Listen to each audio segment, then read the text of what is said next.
হয়, যোৱাকালি আমাৰ ফিল্ড ডাইৰেক্টৰ ছাৰে এখন অৰ্ডাৰ এটা ওলাইছে। 2026 চনৰ জুলাই মাহৰ 25 তাৰিখলৈকে আমাৰ পাৰ্কখন অপেনিং থাকিব।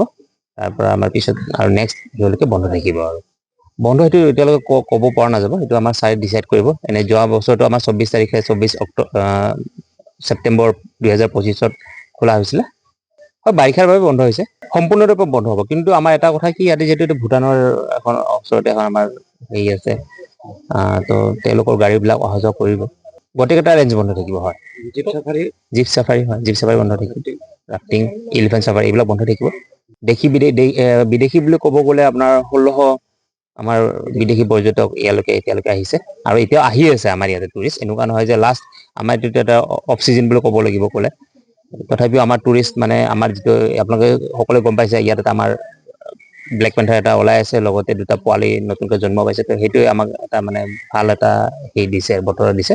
আৰু সেই ব্লেক পেন্থাৰটোৱে বহুতখিনি বাহিৰৰ পৰা টুৰিষ্ট আমাৰ ইয়াতে আহিছে। ৰেভিনিউটো ভালেখিনি হৈছে, ক'ব গ'লে একজেক্টটো সেনেকৈ ক'ব নোৱাৰে, তথাপিও আমাৰ 13ৰ ওপৰতে গৈছে। হয়, এই ক'বলৈকে সঁচাকৈ ভাল। আৰু কাৰণ আমাৰ ইয়াতে আমাৰ যদি আমি গোটেই যদি আমাৰ ভাৰতবৰ্ষতে চাব যাওঁ, আছে বেলেগতো আছে, কিন্তু আমাৰ ইয়াতে যিটো দুটা পোৱালি সেই দুটা আমত মানে ভাল এটা হেৰি দিছে আৰু